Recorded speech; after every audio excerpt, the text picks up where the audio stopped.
Man, when I started beekeeping, boy, did I make so many mistakes. And one of those mistakes being whenever I saw bearding on the front of my hive, I thought that meant that my bees were about to swarm. So, in order to prevent you guys from thinking the exact same thing that I did and making all the mistakes that I did, I'm going to tell you how to tell the difference between bearding and swarming. Let's go.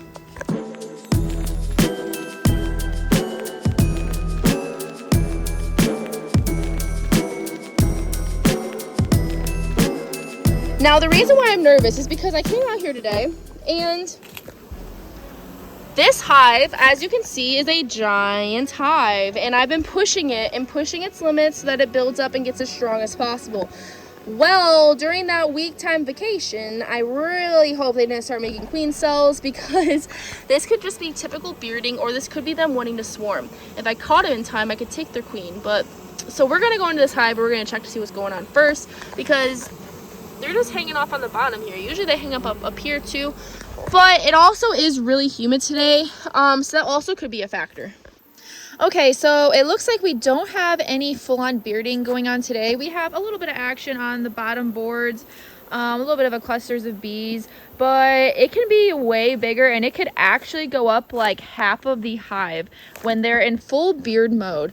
And one of the main reasons for why they're going to start bearding like this is because they're trying to cool down the hive, because bees create heat, and when it's really hot outside, it gets really hot in that hive. So in order for them to be able to raise their brood without it dying, because the brood has to be at a certain temperature, too hot and they'll fry it, and too cold they'll end up dying of chilled brood, they have to either make bees leave the hive so that it's easier for them to circulate air around. There are bees that fan the hive, and that's all they do, and that's their main goal, or their main purpose, is to just keep fanning the hive and circulating the air around. These are usually the bees that are at the very end of their life, because they don't last much longer once they start that job. But in order for them to do that, they can't be fully jam-packed in there like sometimes can happen when you have really high hive numbers. So they'll kick some of the bees out onto the front porch so that they have more airflow to be able to do that.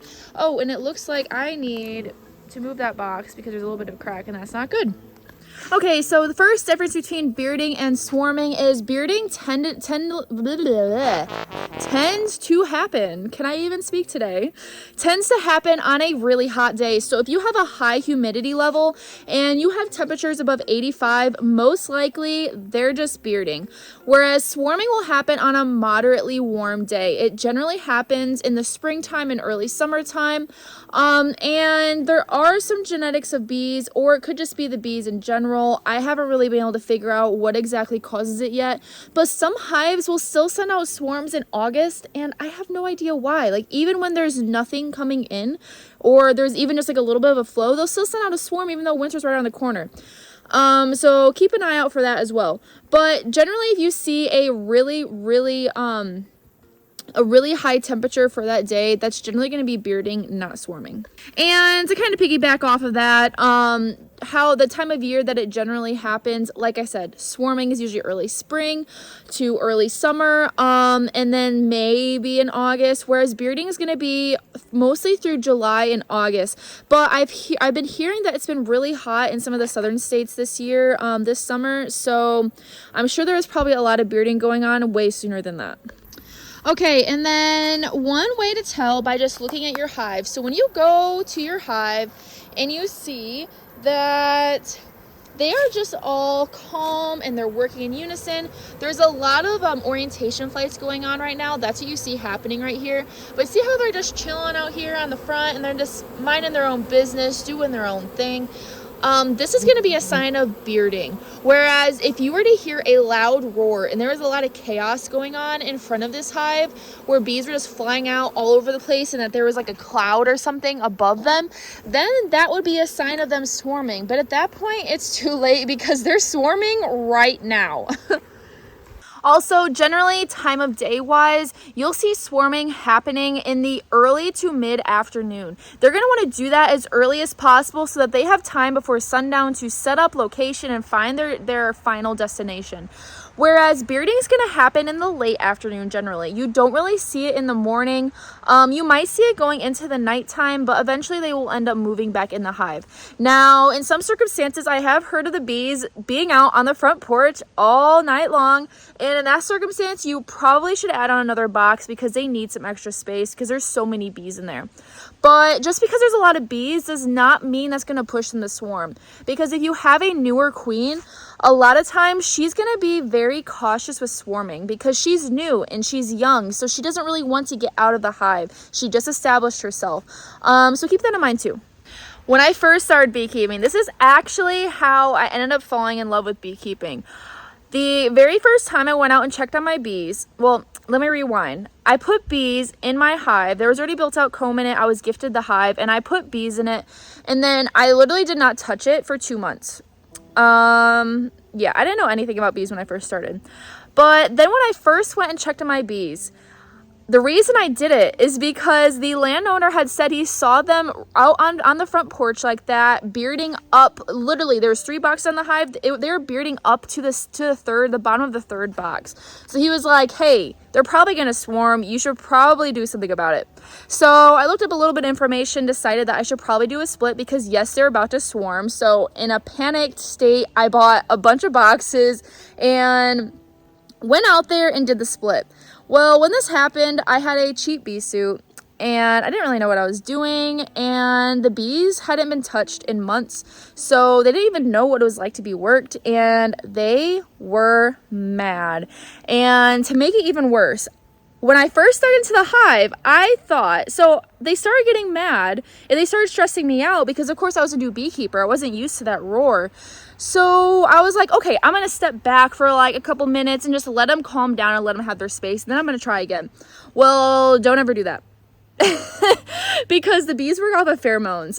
During that time, it gave the bees more time so that the whole entire hive came in contact with that alarm pheromone, and they all knew there was an intruder. So the moment I came back, that whole hive turned on me. They actually chased me through the field, through the woods, and all the way up to the house, which was like, oh my gosh, it had to at least have been like a 1/3 of a mile. It was pretty far. They were not happy at all. So yeah, don't do that. But looking back, that was the moment that I then decided to really dig into beekeeping. And honestly, that's when I fell in love with it because I was like, hey, this is never going to happen again. I'm going to be prepared. I'm going to know my stuff next time. So I started trying to learn everything I possibly could. But now looking back, there definitely would have been a lot better ways to go about that. I didn't do it the right time of day, and I didn't do it the right time of year either. It was August, so they were all cranky, and they were never going to swarm. There was a lot of bees in there, but no, they weren't going to swarm. But then at the same time, I didn't know enough to be able to look in it thoroughly. I don't know. Anyways, long story short, just because they're bearding does not mean they're going to swarm. So something that can kind of help you know the difference is to start becoming in tune with when your flows are hitting.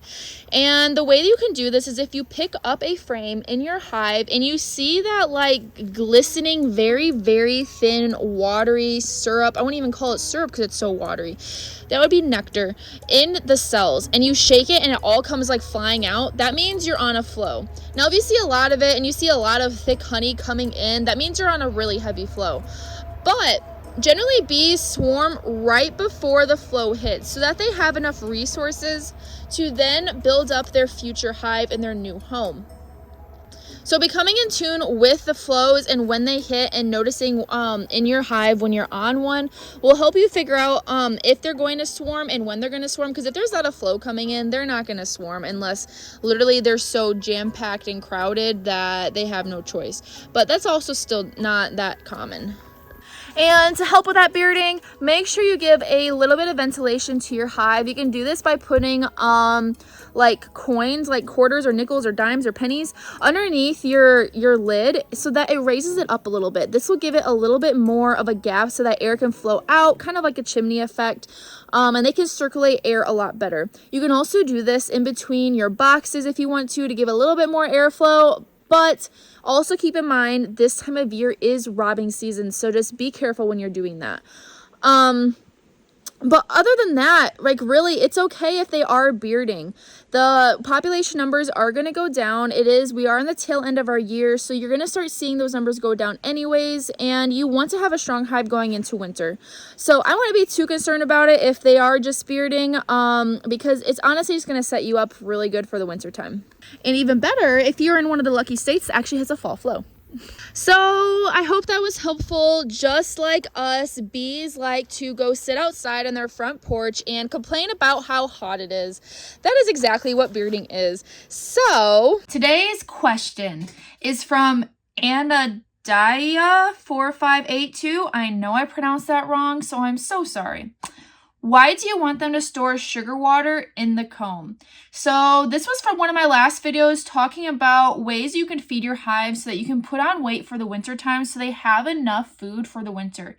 And the reason why you want them to store that sugar water in the comb is because what's going to happen is they're going to consume that sugar water. And when they do that, it's going to go into their gut. Now, it's not going to have all the same nutrients that nectar would, but they do still digest it and put their own enzymes and whatnot into it, and then they spit it back out into the cell that they want it to be in.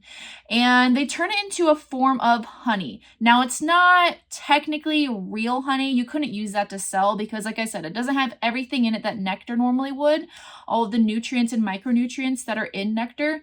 But it does have a lot of the things that they need to go through the winter with, and they'll be able to go through it and still be a strong colony coming out of the winter time.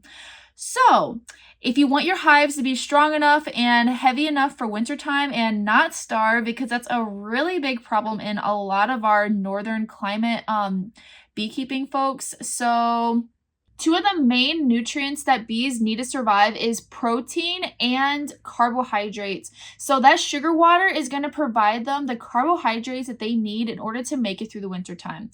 In terms of protein, they get this in form of pollen, and they'll make bee bread so that it lasts longer in the comb, and they'll use this. They also have something really cool called vitellogenin. It's some new research that we found, and it's in the fat body of a bee, and that is what is responsible for, one, being their energy reserve, but also two, it helps them produce brood food, which is full of protein right after the winter solstice, when they start their first couple rounds of brood rearing for the springtime.